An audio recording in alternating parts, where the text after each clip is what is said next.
Evidence-based integration of yoga in psychiatric practice. This was printed in the Indian Journal of Psychiatry, January 2023. Abstract. Yoga has been put to the test in clinical medicine to build evidence. There has been a steep rise in yoga research through 2010, threefold in the next decade. Despite challenges, clinicians have explored yoga intervention in several disorders.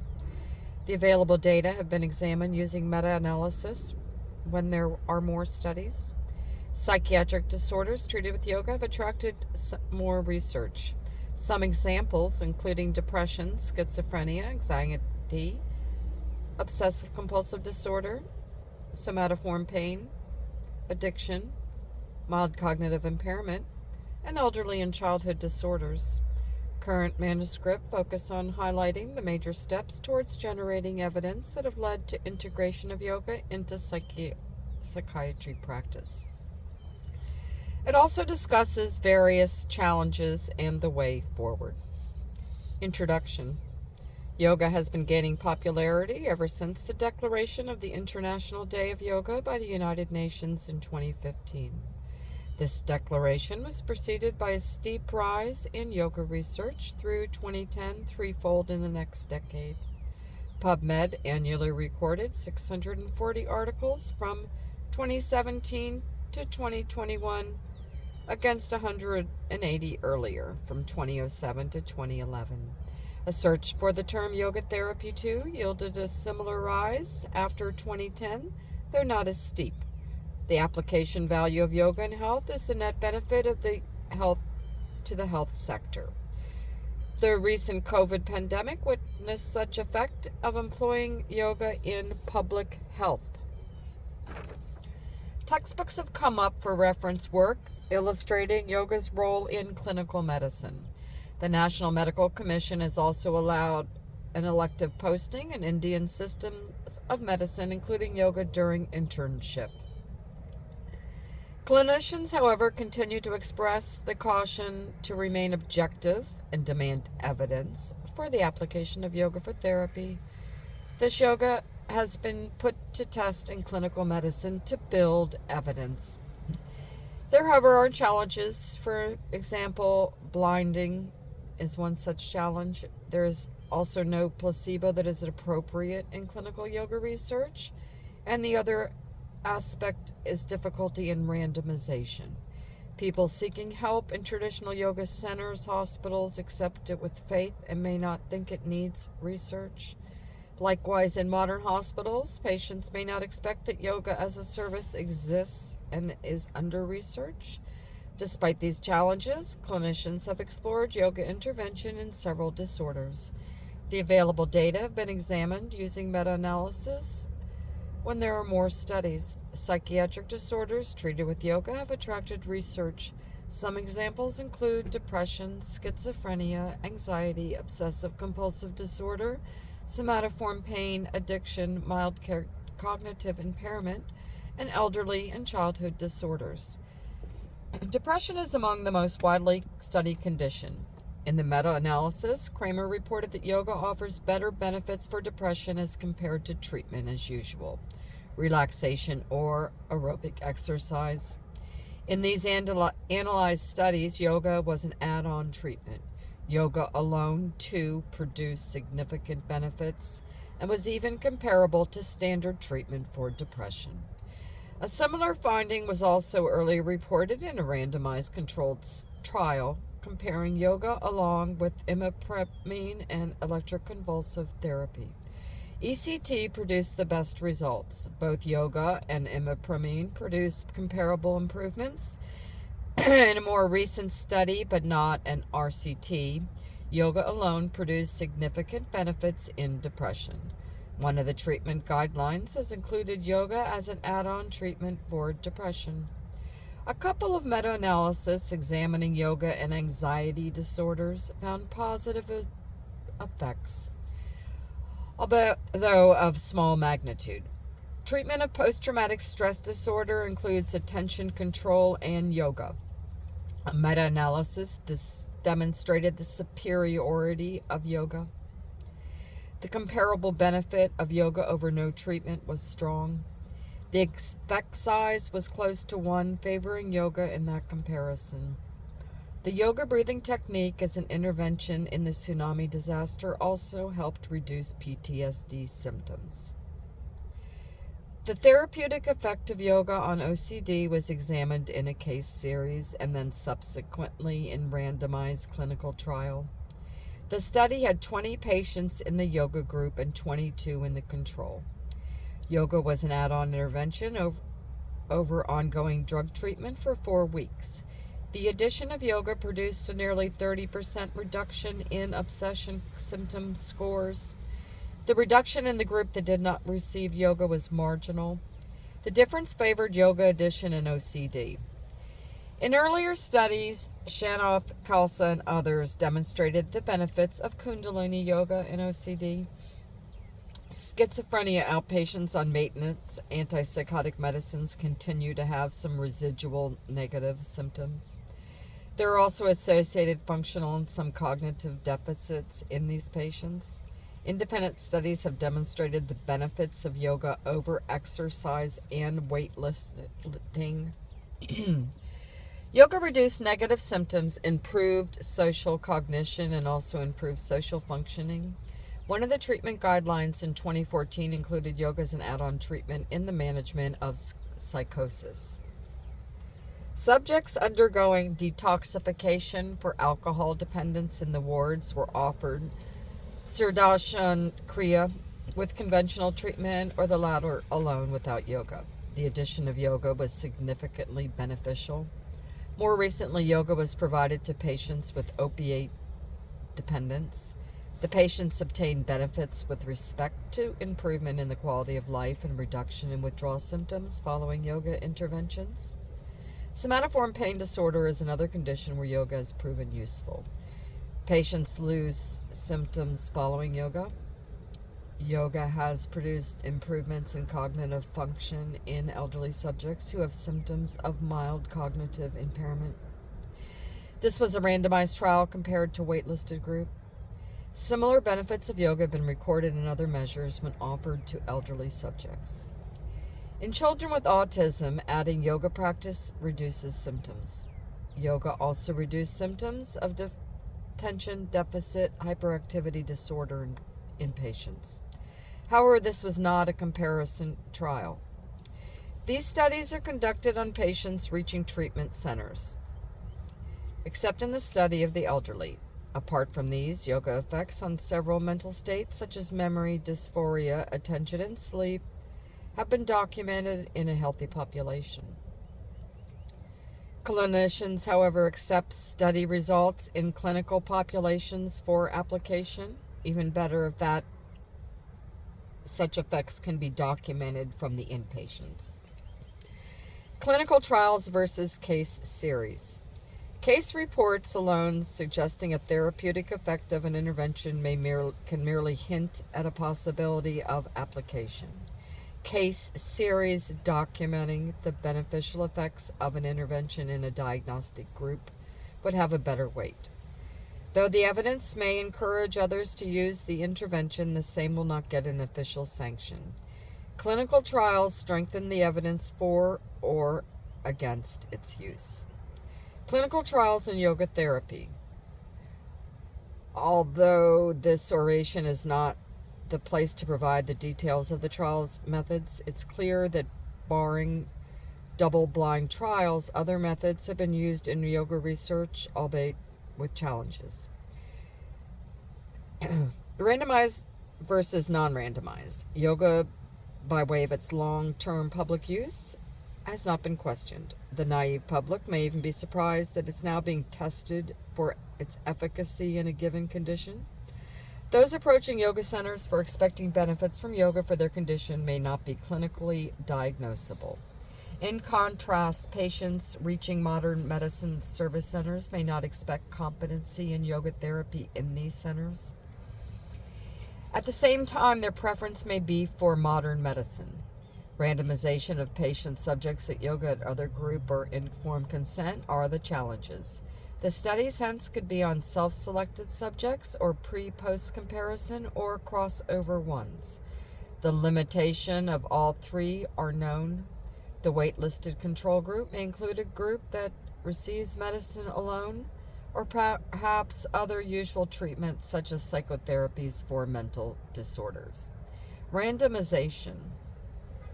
For stronger evidence, randomization should be into intervention and control groups. The latter include no treatment, treatment as usual, or similar non-medicine active interventions such as exercise. In modern hospitals, patients almost always receive conventional medicines, for example, antidepressants, antipsychotics, etc. This brings in yet another factor. Interventions such as yoga is being tested as an add-on. Therefore, the clinical effects of modern medicine may mask any benefits of yoga intervention. In this background, a suitable placebo for yoga is much awaited. The nearest has been exercise, though this too has substantial benefits, even biological. Blinding. In psychiatric practice, so also in other conditions, there is a need to blind the treatment in RCTs. Blinding is also needed to avoid rating bias from the clinician. This has posed a serious challenge. To blind the patient from the intervention, one needs to have a similar-looking intervention that is expected not to have therapeutic properties. Such intervention shall also have other ethical concerns. The best alternative is to blind the rater, who has to consciously avoid referring to the treatment and also the care that the patient has to take not to divulge the intervention. Some of these challenges have been recognized in clinical trials of yoga with psychiatric patients. Biomarkers of yoga. To overcome these challenges and generate objective and compelling evidence for yoga in psychiatric disorders, one can examine biomarkers that are specific to yoga and, even better, markers relevant to psychiatric disorders. Are there specific biomarkers for each yoga procedure? For that matter, this is investigated poorly. This is further complicated by the fact that specific biomarkers can be altered and psychiatric disorders are not available. The research into biological markers in yoga has elucidated changes in healthy subjects. In such yoga interventions, the researchers used a module that had different yoga components such as asana, posture, pranayama, and meditation, dhyana. Isolating the effects of each of these is difficult. One attempt has been made in the past in a yoga protocol group called Sudarshan Kriya Yoga. The investigators dropped one of the components for the control group. This was a non-significant loss of benefit by such depletion in depressed patients. More such work is needed as no biomarker was examined in the study. Neuroprotection. Among the different biomarker effects of yoga in healthy subjects are those observed in the brain. Neuroprotection by yoga is evidence in the findings in cross-sectional studies that examined a population that had regularly practiced yoga for several years and compared this group with those that had not. Researchers measured the volume of gray matter in the brain. Age-dependent loss of gray matter was seen in the groups that had not practiced yoga. In chronic yoga practitioners, such gray matter loss was not detected. This suggests that regular yoga practice protected subjects from neurosenescence. Similar findings have been shown in long-term meditators. Different mechanisms have been implicated in neuroprotection from yoga. Lowered oxidative stress and lowering of the levels of the stress hormone cortisol are examples. It is of interest to note that later mechanism of yoga bears relevance to depression and some cognitive disorders, including dementias. Similar biomarkers that may be relevant to other psychiatric disorders merit attention. The remaining review oration relates to demonstrating such relevant neurobiological markers of yoga in psychiatric disorders. For this purpose, 2 disorders are chosen in which the yoga benefits have been demonstrated with a strength that demanded the inclusion of yoga in some treatment guidelines. Depression and schizophrenia are the psychiatric conditions that benefit from yoga intervention as presented earlier in this oration. Biomarker studies that relate to these conditions are described below. Neurology of depression. Limbic hyperactivity and frontal cortex hypoactivity, perhaps causal reciprocal, are associated with depression. This has been the basis of deep brain stimulation, DBS, of the limbic structure to deactivate the region and produce therapeutic benefit thereof. DBS is a treatment, though invasive, limited to depressive illness when the latter fails to respond to conventional treatments, including ECT. Limbic hyperactivity may also be caused by lowered brain GABA, gamma-aminobutyric acid, an inhibitory transmitter. Lowered GABA levels have been demonstrated in individuals with depressive disorders.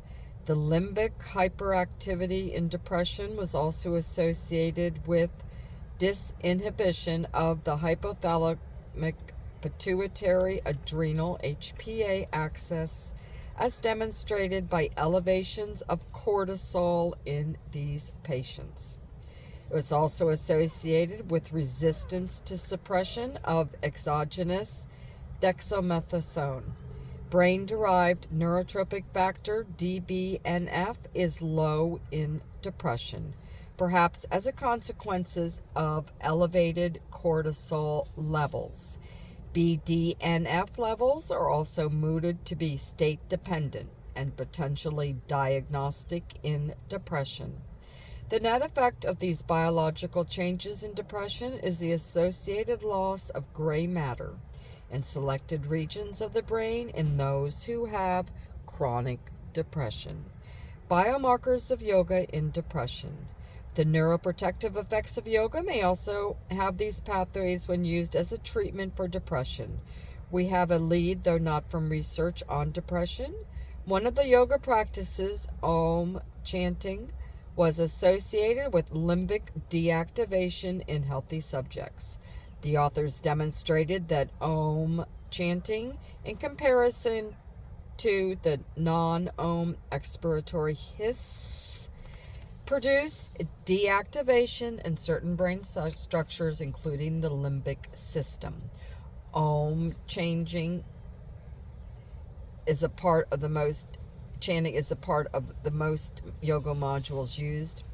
Yoga is associated with elevations in brain levels of GABA, as demonstrated using magnetic resonance spectroscopy. The authors demonstrated similar GABA elevation in depressed subjects treated with yoga. It remains to be established if this GABA elevation following yoga is associated result of limbic deactivation in these interventions. More recently, using a physiological model, Jakhar and others observed lower functional activity of GABA in depression. The authors also examined the change following yoga intervention. The comparison group had walking as an intervention. Modern medicine treatment in these 2 groups was continued. Yoga intervention, although of a very short duration, produced significant elevations in GABA function in these patients. The neurophysiological marker was the cortisol silent period, as measured by transcranial magnetic pulse stimulation as a probe. Following the intervention, the yoga group had a longer CSP, suggesting the normalizing of the GABA aberration seen in depression. A similar normalizing effect of yoga on the HPA disinhibition seen in depression is documented in subjects who were undergoing treatment for alcohol withdrawal syndrome. Inpatients were randomized to receive Kurdashana Kriya Yoga, SKY, or were wait listed. Cortisol levels dropped following 2 weeks of treatment in the wards. The cortisol lowering effect was correlated with reduction in depression scores. More recently, this has been replicated in outpatient subjects with depressive illness. Over 65% of depressed subjects lost cortisol levels following yoga, whether given as monotherapy or with concurrent antidepressant medicines. Again, the cortisol lowering correlated with the lowering of depression scores. We also demonstrated that in subjects with depressive illness, the BDNF levels were lower than in healthy control subjects. Treatment with yoga not only produced clinical improvements, but also resulted in a significant elevation in BDNF, whether the patient received concurrent medicines or not. Interestingly, the BDNF elevations occurred in those who lost cortisol levels and vice versa. It is likely that higher levels of cortisol prevented brain repair through the attenuation of the BDNF mechanism. It remains to be prospectively examined if continued yoga practice in depressed subjects prevents gray matter loss in chronically ill subjects. However, 6 months of yoga practice in elderly subjects led to an increase in gray matter in the hippocampus, a region that is most vulnerable to age-dependent gray matter loss. Together, the findings of these biomarker studies in yoga and depression are encouraging. Yoga has the potential not just to produce clinical benefits, but to also undo the biological substrates that explain the psychiatric disorder or biological correction. Yoga and schizophrenia. The other disorder that benefits strongly from yoga is schizophrenia. The condition is characterized by a disconnect between mental operations. The thought and effect are desynchronized. The perceptions and the thoughts effect are desynchronized. No wonder the term schizophrenia symbolizes a schism in the psychic operations, resulting in a grossly apparent behavior that gives its clinical name. The person so affected remains disconnected from his or her social milieu. This adds to the disability. Social cognition is also deficient in schizophrenia. Social cognition is required to establish this connect between social beings. Yoga derives its name from the root word yuj, which means to connect, a connection between the personal and cosmic consciousness in a spiritual context. Yoga is a lifestyle to achieve this connection. It is hence intuitive to consider that yoga, when in its early stages, help connect neighboring consciousness as a forerunner to the final spiritual connect. Here, one would expect yoga to induce the feeling of connectedness between individuals. The emergence of this connectedness feeling has been implicated in antidepressant effects. A biological substrate for this connected feeling is the hormone oxytocin, also called the cuddling hormone. The effects of this hormone have been exploited in obtaining benefits in conditions characterized by an emotional or social disconnect. Examples include schizophrenia and autism. In both, yoga have demonstrated benefits. In schizophrenia, oxytocin nasal spray has been tried to improve social cognition and in turn the functional outcome. In schizophrenia, blood levels of oxytocin were demonstrated to be lower than in healthy age-matched control subjects. Jaram and others demonstrated that yoga intervention in schizophrenia produced elevations in the level of oxytocin. These patients also had improvements in social cognition. Yoga can hence be considered autogenous oxytocin therapy against the exogenous nasal spray oxytocin therapy. Schizophrenic individuals also have disconnections in brain networks. This is studied by resting state functional magnetic resonance imaging. The default mode network has poor coherence in schizophrenia. In a recent randomized comparison of yoga intervention for outpatients with schizophrenia on maintenance treatment with antipsychotics, patients who received yoga obtained significant reductions in negative symptoms. The coherence of the default mode network significantly increased in the yoga group as compared to the coherence that existed before starting the treatment. These neurophysiological corrections of the connectedness may have a bearing on experimental and behavioral connectedness that account for the clinical benefits of yoga in schizophrenia. This evidence based on the biology of yoga undoing a pathophysiological substrate for psychiatric disorders is illustrated with patients of depression and schizophrenia is compelling. This should encourage clinicians to recommend yoga in their practice. However, such a change also demands other questions. Is there a generic yoga protocol that is independent of other copyright concerns and independent of faith-based practices?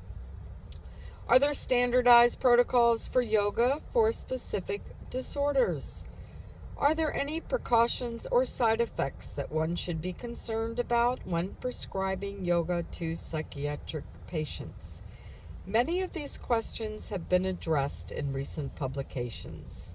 Standardized yoga modules for different conditions such as depression, schizophrenia, anxiety, OCD, ADHD, and opiate dependence are available as free web links through www.nlm.nih.gov.in. One of these has also been tested as a protocol on a telemedicine platform.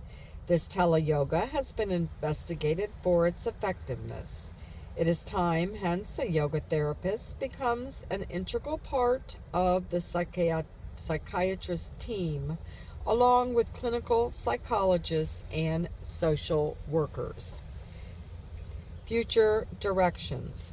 The future work should include bringing a regulatory body to oversee the formal training and accord registration for the yoga therapist in different specialty areas, such as psychiatry, cardiology, and endocrinology.